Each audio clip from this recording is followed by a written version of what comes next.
Welcome to Positive Impact Now. With your hosts, Judge Angel and Mike Faust. For the next 60 minutes, we're going to inspire and uplift our listeners. The phone lines are open at 731-1230. That's 731-1230. Or toll free 1-866-820-5528. That's 1-866-820-KLAV. It's time for Positive Impact Now.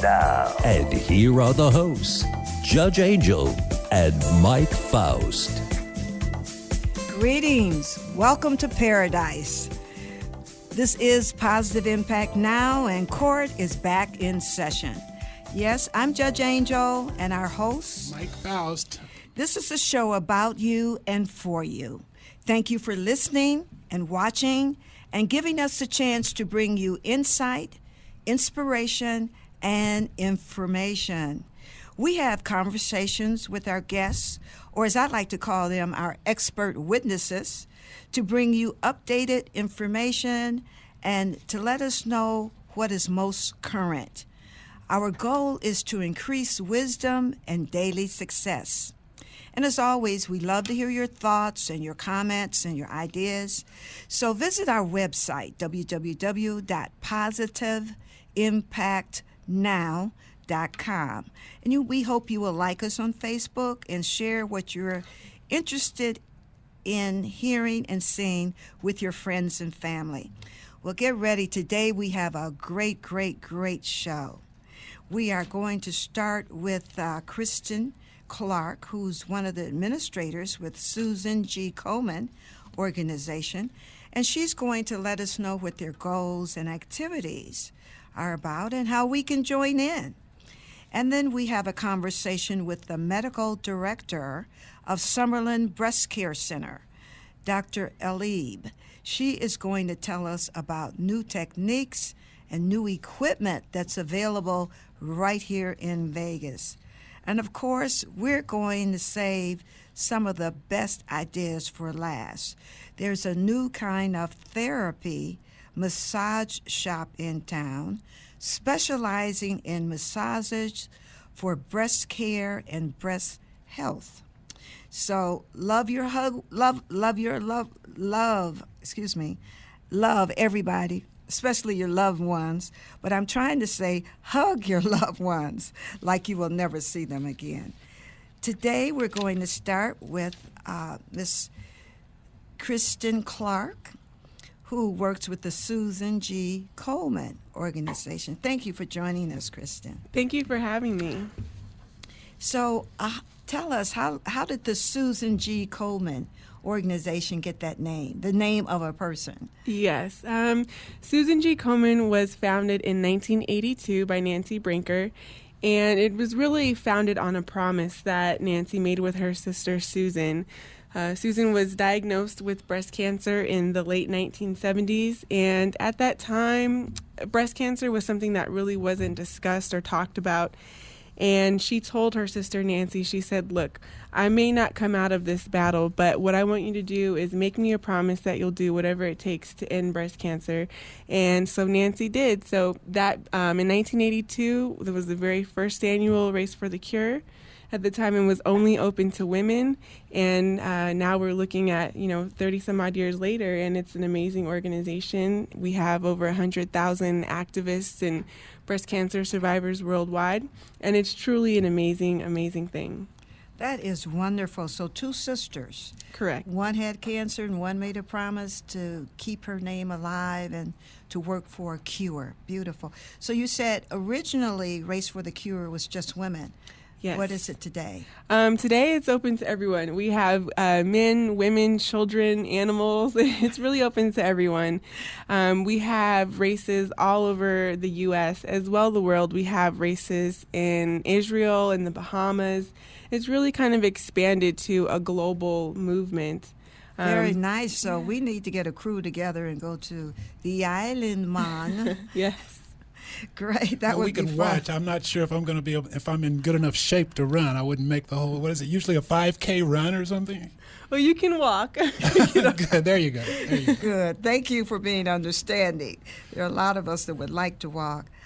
So how does the Susan G. Komen organization really help individuals? Well, here locally in Southern Nevada, our affiliate really focuses on fundraising. So we cover the bottom half of the state, 6 counties, Clark County, Nye, Lincoln, White Pine, Mineral, and Esmeralda County. So pretty much all of those geographic locations between here and northern Nevada that's in the bottom half of the state. And basically our supporters and our donors that give money to the organization, they truly help shape our program. 75% of all the funds that we raise here in Southern Nevada stay in Southern Nevada. Nice. Yeah, nice. So those dollars are then granted out to local hospitals, health clinics, and nonprofit organizations that are able to provide breast health services to low-income women and men as well, and low-income people, if they're uninsured or underinsured. We pretty much establish partnerships with other organizations so that they can access those crucial health services. Oh, that's wonderful. So are you saying that you guys, Susan G. Komen, you give money to other organizations to enable those organizations to help women and men have, mammograms? Exactly, yes. We're actually the largest nonprofit funder of breast cancer and breast cancer research in the U.S., second to the federal government. And so for here locally, some of the organizations that we partner with is St. Rose Dominican Hospitals, Nevada Health Centers, and the Orion Foundation, and we try to cover the entire continuum of care. So that starts with screening. We pay for mammograms, ultrasounds, clinical breast exams. If the woman needs follow-up care, so for instance, a biopsy to see if it's breast cancer, we'll pay for that as well. Treatment components, so emotional support services, financial assistance programs, anything that can help a woman in need. That is wonderful. What about, you mentioned men. Correct. What's going on with males? I think there's a huge misconception out there that men can't get breast cancer, and that's just simply not true. Nationally, there's an average of 1,800 men that are diagnosed with breast cancer every year in the United States. I've had the pleasure of meeting a few male breast cancer survivors right here in our own city. And so it's really important that men as well, acknowledge any changes in their bodies and go get it checked out if they see that something's wrong. Speaking in general terms, what would be something that would alert a man that there's a problem? And then after that, give us a bit about women, what they should be aware of. Excellent. Typically with males, what they'll notice is breast pain. That's probably one of the most common alarms that men are like, hey, that doesn't feel right. So typically breast pain or like hardening or thickening of the breast area for men. And the same too with women, but what we always like to let people know is that 6 of the 8 signs or symptoms that there may be something wrong are visual. So it's not always a lump. Sometimes it can be a rash, swelling, redness, discharge, scaly skin. Some women have described it as their breast almost resembles like an orange peel. So bumpy. Yes. So these are all signs. Any dimpling or puckering of the skin, pulling of the nipple, these are all signs that something is wrong. And to get it checked out. That's very interesting because I don't think most people think of a visual sign early on. Right. We think about what we've heard about, and the message has been feel for a lump or a bump or something hard every month. And that's important too, but it's also important to note that usually by the time a woman feels a lump, the mass is almost the size of like a half dollar. So by that point, by the time that they're able to feel it, it's already grown to a pretty substantial size. Wow. So it's important to take note of the other visual signs as well. Is that common for there to be a visual symptom in addition to maybe something going on inside? Oh, definitely. Again, when we know what's normal for our body, so if we notice that something doesn't look right, it's important to take action right away. I think what happens all too often is that we say something and we're like, oh, what's that? And then over time, that becomes normal when it's like, no, that's not normal. It's not normal for you to have bloody discharge or, an inverted nipple. These are things that alert that something is wrong. Something is different. So I hear the message being anytime there's something different with our bodies, ask a medical person. That's correct. Good, good. Well, that is really interesting. Crystal, also, you're with the Susan G. Komen organization. Someone told me something about a breast cancer license plate. Yes. The license plate is something that was the idea behind that kind of started about 7 or 8 years ago with the Susan G. Komen volunteer. And if any nonprofits are out there try to get a license plate, they know that it definitely takes time. It's not an easy process. So Susan G. Komen kind of spearheaded that. And we had some policy changes within our own organization that prevented us from moving forward with the license plate production.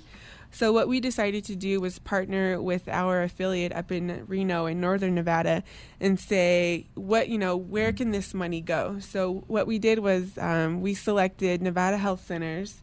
They have a mobile mammography unit called the Mammovan that travels all throughout the state of Nevada throughout the year. And so we kind of got together and partnered up with them and said, hey, we really need a breast cancer license plate in the state. The funds can go to help women. And so Nevada Health Centers said, we'll take it. So it's actually Nevada Health Centers Mammovan, but it was a collaborative effort between both of our organizations to get that out. And it's currently out right now, so you can go to the DMV and purchase a breast cancer license plate. Great, great. Now, are the inside is pink? I believe it's white, and there's a pink ribbon. Oh, like okay. a pink that ribbon pink across ribbon it. we see. Yes. Cross. Very Well, I think nice. you guys do a great job on your marketing, and certainly there's a lot of pink around town here lately, and and my gosh, it's a great thing on a national scale. You see the professional football players wearing pink and just all sorts of things going on. But I do have a question regarding to men. I know it's very common when women go to their doctors for and just in general, they're encouraged to have the mammograms and to be tested and so forth. But for men, I know on a personal basis, I've never had a doctor offer me any particular test looking for a breast cancer. Now, are there other tests that are typically given to men other than the prostate exam? Are the same kind of chemical indicators for prostate cancer also indicators for breast cancer in men? Well, there's a number of different factors. You are correct when you say that male physicians for males don't typically say, hey, you need to check for breast cancer because it is rare. But at the same time, if a male notices that there's something wrong, they would, be recommended to get a mammogram. But I think the bigger issue, a lot of times with male breast cancer, there are some genetic factors there that are sometimes involved, whether or not they have the genetic mutation for breast cancer. If they have a family history of breast cancer, then it might be something that they want to consider. But usually there's no need for an alarm unless that they know there's a genetic mutation in the family, or again, unless that they notice that something's wrong. Well, I've seen demonstrations of mammograms done. Never been there personally myself, but I don't know that that's an option for a thin man. But aren't there chemical tests? Are there chemical blood tests or something that a man could request from his doctor to give those kinds of indicators? Usually with breast cancer, it's diagnosed through a biopsy. So the only blood test that I would be familiar with is like genetic testing to see if that male is a carrier for the genetic mutation that is linked to breast cancer. So it sounds like for the males, they should do a lot of self-examination, or their partners should do a lot of examination to make sure the skin is not changing, there's no different formation under the skin. Exactly. Just good old-fashioned common sense and checking the body out. Right. And a lot of it, too, is, again, knowing what's normal for you, knowing what your risk is, and talking to your family to learn about your family history. Well, that's fantastic. Well, this has been great information, and we'll come back in just a short thank you break. so much. Well, Yeah. thank you for having me. We've got like 3 other guests, but we would love, you are definitely invited back, and we will continue this conversation. Absolutely. It's great information. So we're going to take a 1-minute break for the moment. Thank you for listening. This is the new Positive Impact Now show on KLAV 1230 AM. We'll be right back.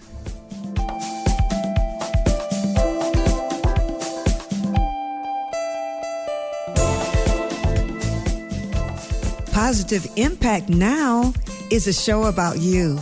Do you want to improve in areas of your health, attitudes, and most of all, your enjoyment?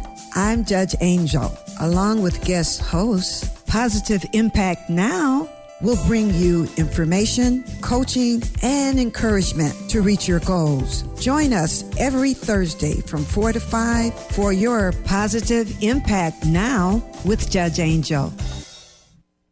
As internet technology advances, so does the threat of cybercrime. In times like these, we must protect ourselves from cybercrime. Antivirus software, firewalls, and security patches are just the beginning. Never open suspicious emails and only navigate to trusted sites. Protect your child by installing parental control software and monitoring their computer use. To learn more about cybercrime, visit ncpc.org or contact your local law enforcement agency. A message from the U.S. Department of Justice, National Crime Prevention Council, and the Ad Council.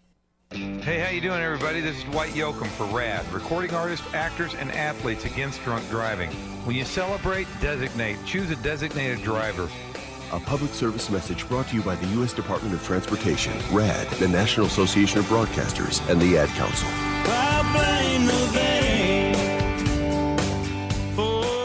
Positive Impact Now continues. Here again, Judge Angel and Mike Faust.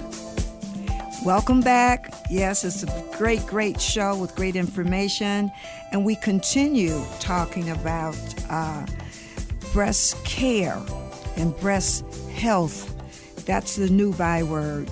And we're very pleased to have Dr. El-Eid with us today. This wonderful doctor has received almost every honor available. I'm just going to name just a few out of her many, but she's received the Top Surgeon Award. She's received a Guide to Top Surgeons Award. She was named Top Doctor 2013. She received in 2012 the Compassionate Doctor Award. Isn't that lovely? Someone who really takes time to talk with you. She's received Top Surgeon Awards multiple years, received Patient's Choice Award. Doctor, we are so honored to have you with us. And she is the medical director at the Summerlin Breast Center and here at the Summerlin Hospital. We're so thankful to have you with us. You know, we were reading the great things about you in the paper, and it said that your breast cancer center had received a huge grant. Actually, for machinery and for breast care. So what are the kind of things you're doing over there to help patients? First, let me thank you for inviting me. This is an honor to be here with you, Judge. Thank you. The Summerlin Hospital committed to provide excellent services for the community. So they committed to have the breast center. They have the top-of-the-line equipment. They have a digital mammogram machine, biopsy, stereotactic biopsy machine. They have the bone density machine, and they have a nurse navigator who is a RN certified as a nurse navigator to guide the patients through everything they have to go through and explain to them what they're getting, what procedures they're having done, and keep the communication going between the patients and the referring doctors. Excellent, excellent. So the patient is getting detailed, in-depth care from the nurse navigator their referring doctor and the medical staff there. Yes. So you're getting 3 for 1, folks. I'm really excited because, and you correct me, please, but I was led to believe that there's a new machine for a mammogram that's not like the archaic kind that was cold as ice and was squash women's bodies trying to make something round and big, flat. And unfortunately, mammogram machines are still mammogram machines, and they still squish. But the digital mammogram machine is less radiation than the old analog machine. And in all fairness, I have to say that in town in Vegas, I am impressed to see that over the last couple of years, most of the radiology places have upgraded their machines to the digital machine. It's the right thing to do at this day and age. You can miss things with the old machine. The new machine has a better visualization of the breast tissue, especially the dense breast tissue. This year in March in Nevada, a new law came about saying that the patient has to be informed of their breast tissue density, since density is a relative risk factor for breast cancer, because cancer can hide in that dense tissue and we wouldn't be able to see it. In addition, the breast center at Summerlin has also breast MRI machine. So for the women who are high risk by family history or have the gene mutation, these patients are followed by mammogram. In addition, we add the MRI for screening.